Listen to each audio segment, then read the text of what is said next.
Welcome to Mr. Recaps, the easiest way to unwind with your favorite movies. Fast, clear, and full of the best moments. The story of the film Hero Alone begins with an American family consisting of the father Jason, the mother Anne, and a baby girl. The mother and father were in a hurry, packing their clothes and belongings to leave their home and migrate. Suddenly, the electricity goes out. All that we saw happened in the past, and this scene takes us to the present time, where we see Anne living alone in the forest, relying on insects and nature for food. We see her setting up traps to catch animals. Then we return to the past and see Jason and Anne fleeing in their car after packing their things. We learn that there is a virus spreading in the city. Its symptoms are a skin rash on the lower abdomen and chest, accompanied by hallucinations or involuntary violence. They escaped from there because of this virus. We return to the present and see Anne opening the car they escaped in. She goes inside and grabs her phone, which looks like a toy her daughter used to play with. The next morning, Anne goes to the trap she set and finds it empty, so she gets angry because she is hungry and has nothing to eat. As she returns to the car, she remembers the past, when Jason taught her how to hunt with a weapon.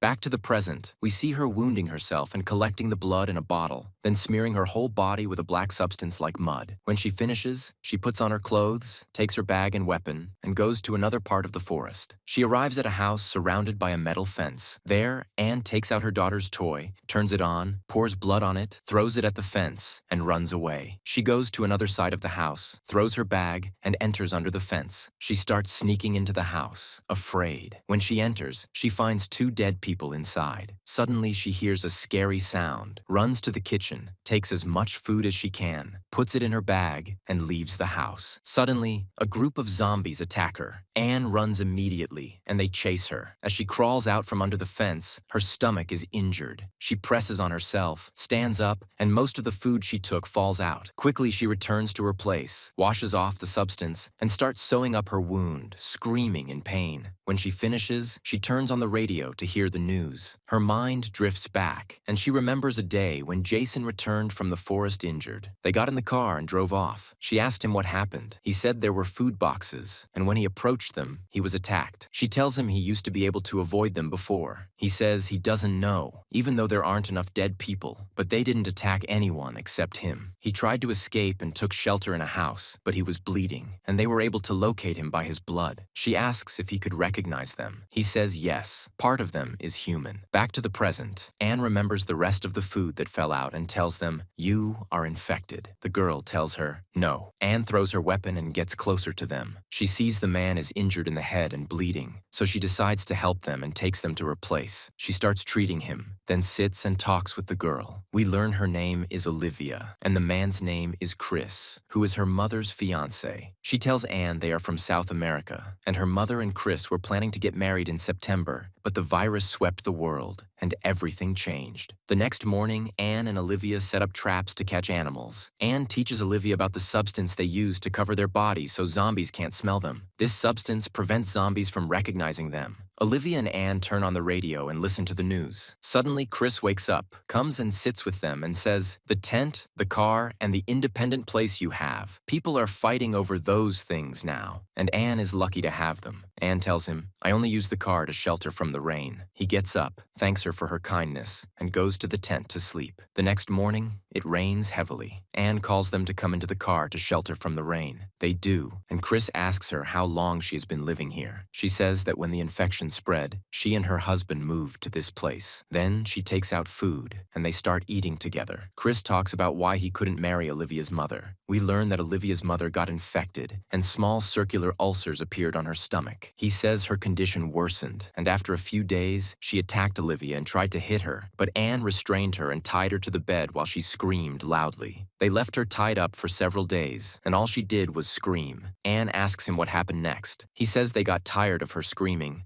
so he took a knife from the kitchen and stabbed it into her ear. As he pushed the knife in, she stopped screaming. He thinks she forgave him because he loved her and couldn't bear to see her suffer. They keep talking until it gets dark. The next morning, Olivia and Anne wake up and eat. Then they all go fishing in the lake, but there are no fish, so they return disappointed. At night, Chris and Anne sit together. Anne tells him, "You know the circles you saw on your fiancé's stomach? Jason and I saw them before the outbreak, before people even knew. Here we learn that Anne and Jason were nurses working in the ER. They often got patients with stomachs oozing pus and blood, and they also restrained them to beds. She says she still can't forget what happened. Chris says he won't forget either, and he leaves to sleep. Anne remembers when her daughter's fever spiked, and she didn't have medicine to lower it. She told Jason, "You brought us here, so you're responsible for protecting and providing for us," and asked him to go find medicine for their daughter. Jason covered himself with the substance that repels zombies, and Anne helped him. Then Jason said goodbye and left. Back to the present, we see Olivia asking Chris to leave and take Anne with them. He says, "We will leave, but not now. Anne helped and hosted us, so we have to be grateful to her." After a few hours, Olivia and Anne are breaking a tree trunk, and Olivia asks, "Why do you live alone here?" Anne replies, "Those who were with me, the same thing happened to them. Those who became everyone's families." And then we see Chris talking to her and saying, "If Oliva and I head north, will you come with us? Maybe we'll find a safer place to live, better than living in the wilderness." Anne refuses to go with them because she's adapted to her place. Then we see the three of them swimming together in the sea, and it seems Chris has started to get closer to Anne. The next day, Oliva asks Chris, "Why do you want Anna to come with you?" He tells her it's because she can take care of herself, and if it weren't for her, he would have been dead, and she would be alone. Then we see Anne and Oliva sitting together. Oliva asks her, "What's the story of your marriage?" Anne tells her, "Our story happened on a Friday when I found out I was pregnant from him. I told him, but he didn't care and left me. At night, he came back drunk, sat at the edge of the bed, and brought me this ring, so I agreed, and we got married." Oliva tells her, "Chris took my mom to the beach at sunset, proposed to her there, and my mom was very happy." We go back to the past and see Anne carrying her daughter on her back, finding her husband Jason lying dead on the ground. She approaches him and takes the medicine box from his hand. After a few hours, we see her leaving her daughter in the car. She takes her weapon and sneaks into the house in the woods, looking for food. She enters the house and finds a girl inside infected with the virus, turned into a zombie. Anne kills her immediately, but her clothes get stained with blood. She returns immediately to her crying daughter, opens the car, sits, and holds her daughter to calm her down, but notices her daughter's face is smeared with blood from her jacket. Back to the present, we see Oliva trying to take care of herself, so Chris will like her because she loves him and is starting to get jealous of Anne. But at this time, Chris is with Anne, sleeping next to her in the car. Oliva sees them and gets upset. The next morning, Oliva wakes up, takes the radio, and starts walking. As she walks, she sees a girl infected with the virus who has turned into a zombie. Chris and Anne wake up and realize Oliva left them. Suddenly, while searching for her, they hear a zombie sound. Chris runs toward the sound. Anne grabs her weapon and follows him. They see the zombie attacking Oliva, trying to bite her. Oliva fights back. Chris arrives and grabs the zombie, hits it. Then Anne arrives and tries to shoot it, but the gun jams. She hits the zombie and pushes it off Chris. Chris takes the gun and shoots the zombie. Anne treats Oliva's wounds and asks if the zombie touched her or got anything in her mouth. Oliva says no, that didn't happen. Chris says, "Surely the food is running out in the houses and the zombies are coming out, so we have to leave immediately." Back to the past, we see Anne playing with her little daughter, but suddenly while changing clothes, she discovers there are ulcerated circles on her stomach. She tries to treat them by dipping cloth pieces in hot water and applying them to the sores. Back to the present, Anne confronts Chris because he's upset she refused to go with them. He tells her, "If you stay here, you might die." She says, "Yes, I deserve to die. I consider it self-punishment. I promised my daughter I'd stay here. I also killed my wife in front of my daughter. Accept reality, what happened, and move on."